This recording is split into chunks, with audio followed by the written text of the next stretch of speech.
And at that time, I was waiting to get my clearance to go to Cleveland. I already accepted in a fellowship as a pediatric heart surgery in a hospital in Cleveland.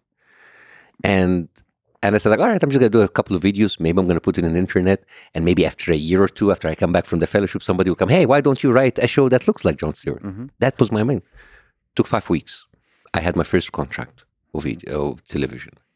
And overnight, the exposure. And over the next 2-3 years, I had 30 to 40 million people watching every episode. A lot of people like, wow, that's too much. That is terrifying. Yeah. Because it means that there are 30 million people who have an opinion about you. Yeah. You said there's a lot of aspects of that sudden fame that were just horrible. It's toxic. It's toxic. It's unnatural. It's unnatural. When people started to recognize me in the street and take pictures, I was awkward. It's like, why do you want to have a picture with me? Yeah. Why? Why is it? Because I didn't feel that I'm worthy enough to be like a reward for someone to have a picture.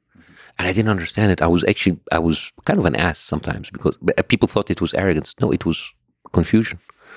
And I remember like my director and my producers and people around, they always saw me in a very bad mood.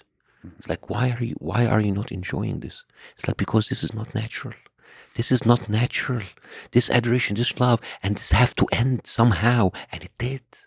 And because at a certain point, you are human. And people kind of, the adoration and the fun and the love comes because they see you saying stuff because you do your job, basically. Political satire is basically us making fun of politicians in the media. Yeah. And a lot of people have really strong opinions about politicians in the media. So we articulate that and we give it to them and we make them laugh. So for them, we made a great job. So why don't you do more? But you are limited.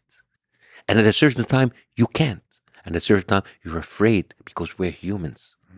Because you're afraid about, like, if I continue speaking up, not like something will happen to me. I'm kind of like maybe have some protection because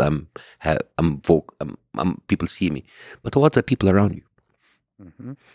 And I've seen that. So that's why at a certain point, it's like, that's it. I can't.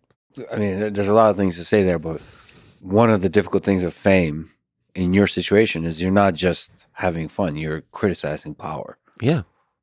And it is loved by the people, but it comes with a price because at a certain if the power is too strong and you're not into a situation or a system that allows that gives you that kind of safety.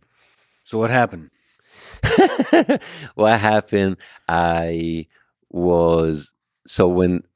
the height of my fame, when the Muslim Brotherhood was in power, and at that time they had their media, and I had one show. I had like 1 hour per week, and they had 5 channels, 24/7, and they were like, I'm basically, Jon Stewart said it beautifully once. It's like we say shit and you say shit, and we just say shit better than you. This is exactly what Jon Stewart was like. We're just better at saying shit back at you. Yeah.